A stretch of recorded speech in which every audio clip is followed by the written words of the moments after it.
I'm Coley, this is Sweet Peaches Nutrition, and today I want to talk about Georgia being shady.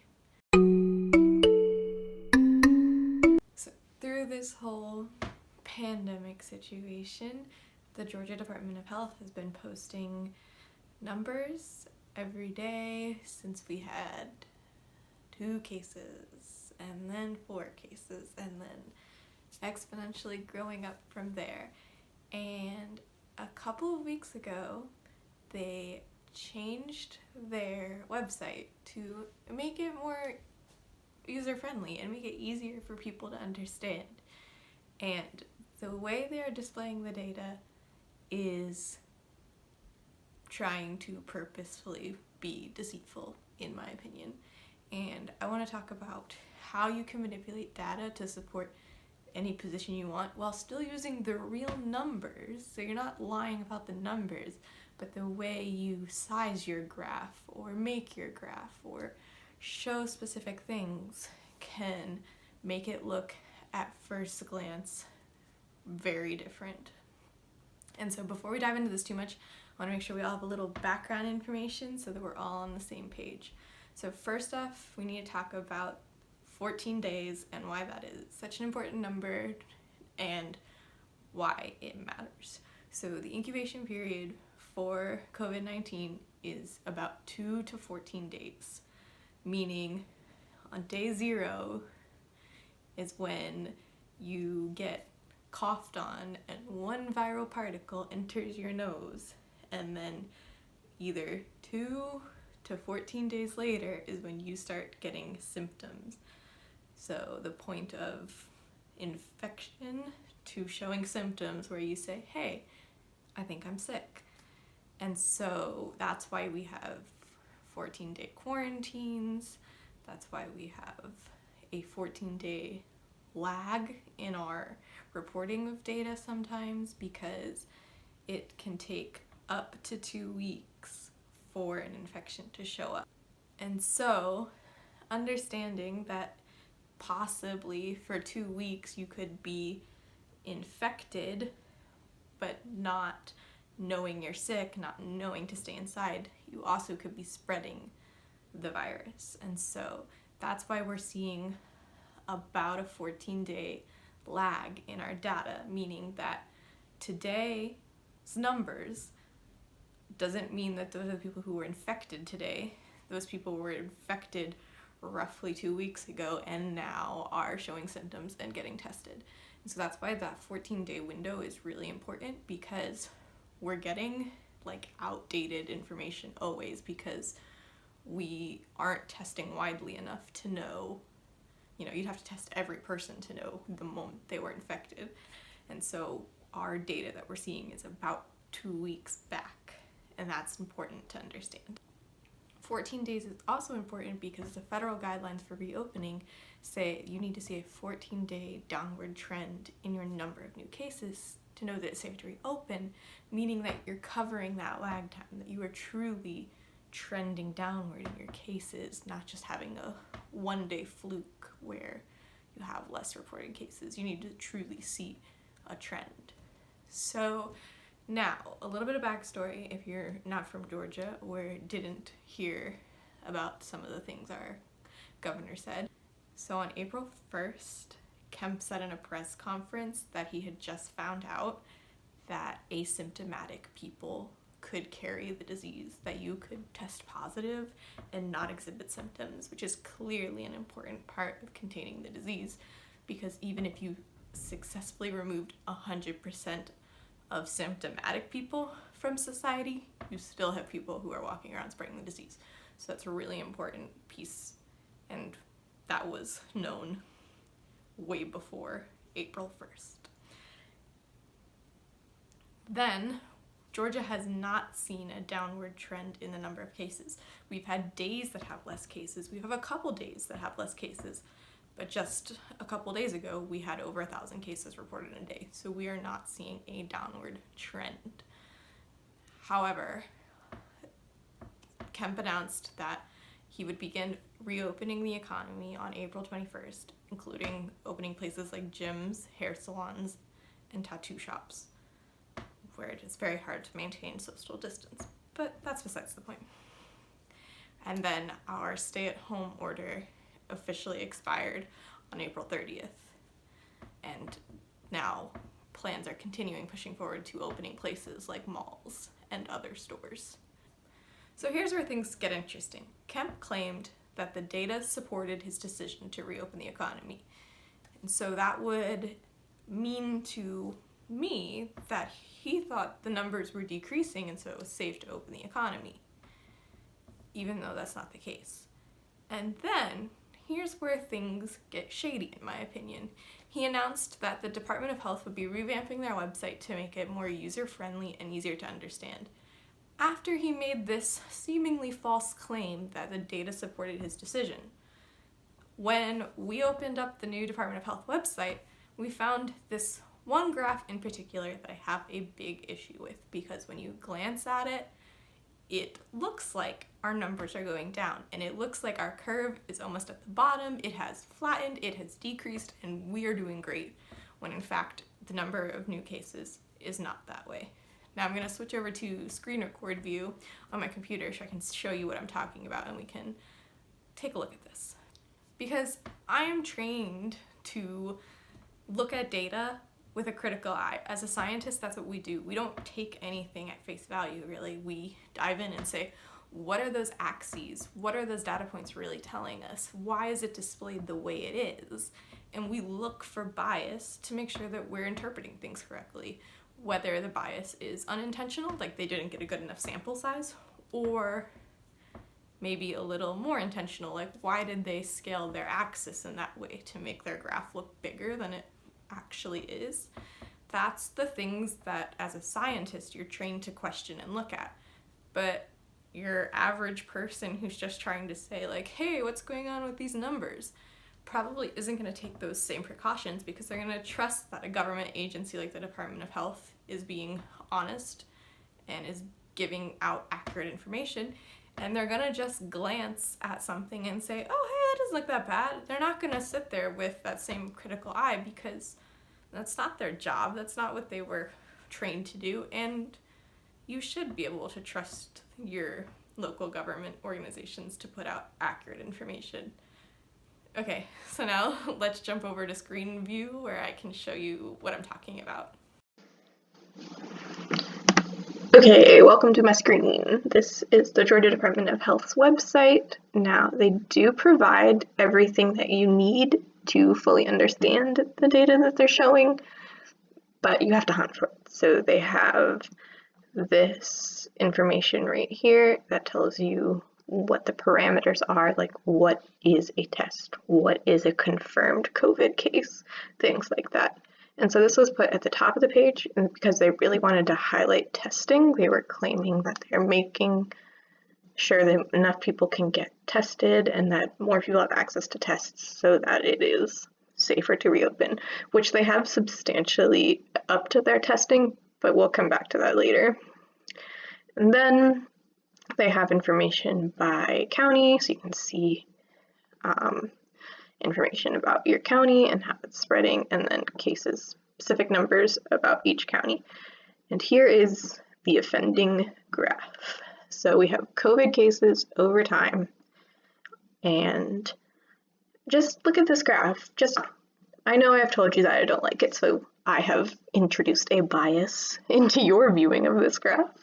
But if you just kind of look at it at first glance, you think, okay, wow, we had a pretty low number of cases for a while, right? And then we saw a decent little upward thing. Now we're curving down and wow, only 6 confirmed cases so far today. So, I mean, it's only 120, so obviously more cases will be confirmed today, but Georgia's doing pretty great, right?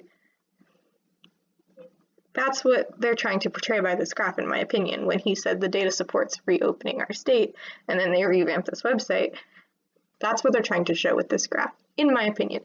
Now, I said they're half-truths because they are giving you all of the information to interpret it correctly. you just have to hunt for it. So down here, you see this little spot that says there's a 14-day window, and they do say confirmed cases over the last 14 days may not be accounted for because they're still pending. Okay. So that's that 2-week lag that I was talking about. So really the only thing we know for sure about Georgia right now is that we are here. We might be climbing more, we might be going down, we don't know. We're just starting to see the top of that curve flattening, so to speak. Okay, and then they tell you about what a new COVID case means. Down here they say, first of all, it would be the date of symptom onset. And if they don't have that information, it's when the first positive test was collected. And if they don't have both those pieces of information, it's the date that the case is reported to the Department of Health. Another thing I think that's interesting is that in the beginning of March, it was March 2nd or 3rd, the beginning of March, when news reports started coming out that we had our first case in Georgia. It was a father who had been to Italy, and then when he returned, him and his son got sick. So those were our first 2 cases in Georgia that were from travel and not community spread that we know of. So you can see here that they actually date back our first case, our first 2 cases, to February 1st, which I find really interesting because perhaps that's when those people started to show symptoms, or perhaps after that report that made it out, other people tested positive that had symptoms sooner, and so those 2 confirmed cases don't actually represent that father and son, they represent someone else. But what I think is interesting is that when this website first changed, they showed the first confirmed case on February 3rd, which stuck out in my mind because that's my birthday, and I was like, there definitely was not reported confirmed cases because I was downtown hanging out. And so now it's been pushed back even further, saying that our first cases in Georgia were in February 1st. And you know, information changes, we get new information. I'm not trying to say that that's wrong, but I just find it interesting because then it makes this leading tail of this curve longer. It doesn't make it look as dramatic as our cases like shooting up really high. It kind of gives it this like low lag, kind of like, and then it slowly started to build, right? So it's another thing that I find a little interesting. Now I want to compare this to the AJC's coverage of their like real-time information, which for the uninitiated, and that's the Atlanta Journal-Constitution. That's our big newspaper here, and I think that they do pretty unbiased reporting, so I trust their information. This is their graph of new cases every day. Now they get the data from the Department of Health, and they've been updating this too. So it's the same information. They're also getting their numbers from the Department of Health. It's just displayed differently. And so you can see, you know, there, hold on, I think I had to zoom in on this to get it to work. Okay, so you can see they're reporting the first cases, the 2 cases on the 3rd of March versus the on the 1st of February. And so that could be the difference in that the Department of Health laid out that they were first going with symptom onset, and that the AJC is probably using when it was reported. So that would be later, but you can see we have a more dramatic curve up to April 7th, which was our highest point of cases. And so you can see here, if you kind of imagine the curve going over these, again, you know, we might be on the decline. It's hard to tell without a study going down, but you can see the day-to-day differences better, I feel like. And what I find is really interesting is that all of these small bars, I looked it up, all these small bars are Sundays. So like maybe there must be something there with like not as many people go to get tested or they don't get reported or whatever. But you can see like if you just looked at these 2 dates, like 725 down to 265, you'd be like, wow, we're doing so much better. But you can't look at such a small window without the bigger picture to fully get an understanding. And so we see for May 4th, which is yesterday, as I'm looking at all this, from the Department of Health are saying yesterday there was 767 new cases. And now if we go back over to the Department of Health and look at May 4th, they're saying there was 44 confirmed cases. So they are acknowledging anything within this 14-day window is not set in stone, that they're still gathering data. But I believe they're using that to make it seem like our curve is going down more. Because clearly the AJC has this number, 767, that they say is from the Department of Public Health. There were new cases yesterday, but they're only reporting 44, and that is probably has to do with the fact that they're reporting on symptom onset, so they're pushing their data back a little bit, right? Because obviously your symptoms are going to appear before you get tested and then before that test gets reported.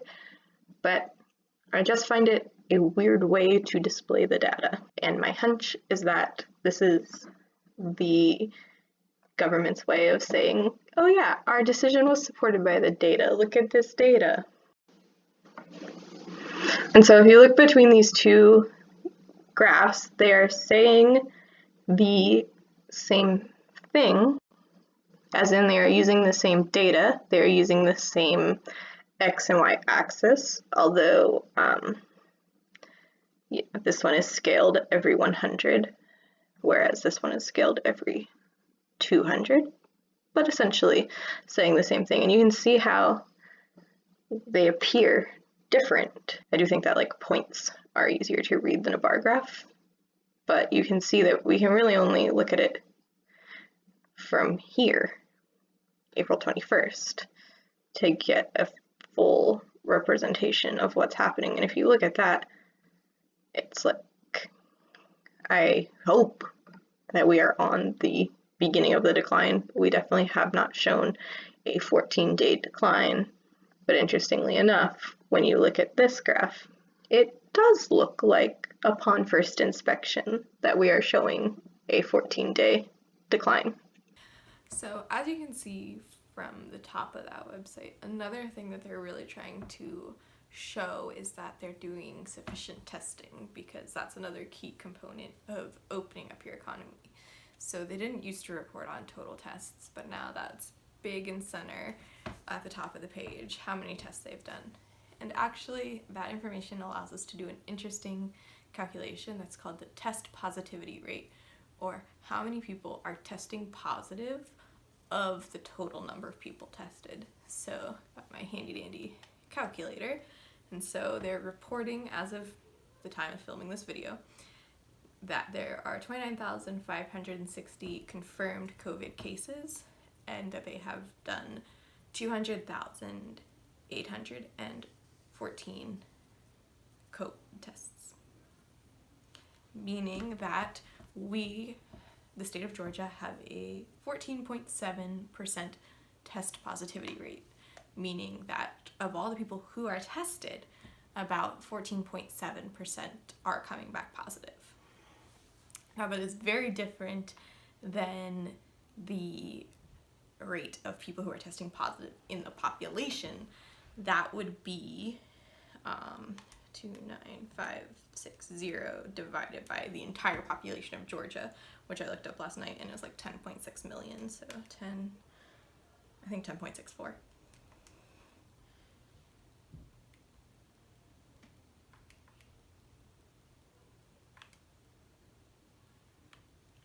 That is, move the decimal point, 0.27. So about 0.27% of Georgia's population are COVID positive, but of the people who are tested, 14.7% are positive.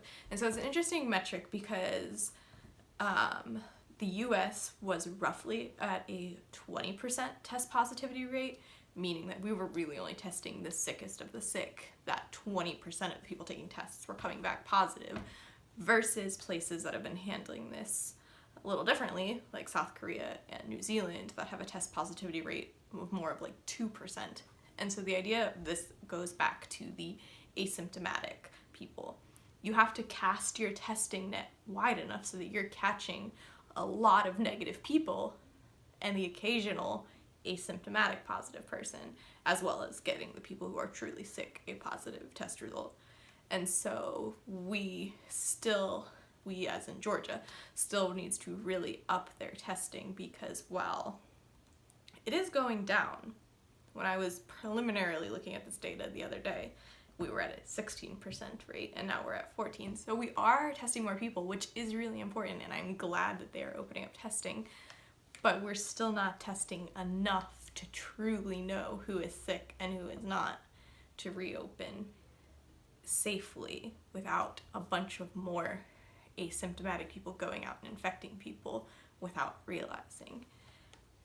And then an important note on this is that I am talking about the state of Georgia using Georgia's data, and that can't be extrapolated out to another state or even the country, because things are being handled so different state to state. And so by saying that Georgia's test positivity rate is 14.7 does not mean that that is New York's test positivity rate or that is the country's test positivity rate. You have to know what group you're talking about, and specifically we're talking about Georgians who have access to tests under our state's rules, and et cetera, et cetera. It was only, I'd say, 3-ish weeks ago that anyone with symptoms was able to get tested. Before that, you still had to prove that you had been in contact with someone. And now I've heard anecdotal evidence that it is still difficult to get a test if you know you've been exposed to someone but aren't showing symptoms yet, which is the whole point, is to test as soon and as frequently as you can so that you can quickly remove people from the societal pool, so you can get people out of the public before they continue to spread it, because this virus is going to keep spreading until it runs out of hosts, either because they've died or they have immunity, or to the point when we have a vaccine and then people will have immunity. So it's really important to find the sick people and pull them out, basically so the virus runs out of reservoirs to live in and kind of either disappears like the seasonal flu does and then kind of revamps up every season, or just kind of peters out like SARS and MERS have. So that's why numbers like this are really important, and it's important to put out accurate data that represents what is truly happening. This has just been bothering me because the fact that our governor said, we changed the website to make it easier to use, even though it wasn't hard to use before. Right around the same time he said, our data supports our decision, and this new website, at first glance, does make it appear that the data supports his opinion to reopen the state. I find really problematic, because that's not how science works. That's not how good science works. Of course there are bad people out there who are falsifying data and trying to push their agenda, but good science you approach with a question, an unbiased question, and you see what answers you get and interpret your data from there. And this is not the same thing as choosing what you want to see and making your data fit into that mold. It's not how science works. And it's just been really frustrating me lately, because science isn't political. Science shouldn't be political, but people are trying to use this as a way to support one agenda or another, and that's not how these things work. You just look at the data and see what it's telling you. And it seems like these data are telling us we are not on a 14-day trend downward. We have not really started to decline. And as more people go out and more people think that it's safe to go out. The other thing that's really hard for me is that I know I have privilege in having this education and having the ability to decipher numbers and look at different graphs and understand what they're trying to say. Not everyone has that, and not everyone should need that. They should be able to trust that their Department of Health is putting out the most accurate, unbiased information. And so I think that there truly are a lot of people who are listening to our governor and looking at that graph and saying, oh yeah, we're totally going down. Look, we only had like 20 cases yesterday. We're doing great. And might start relaxing social distancing and might not think it's that necessary to go out with a mask. And the result is that Georgia will see another spike. As more people go out with that 2-week lag, we're going to start to see our cases increase again. It's nearly inevitable. And I don't think it's ethical to manipulate data to show your opinion versus what the data is truly showing us. I'm going to go ahead and step off my soapbox now.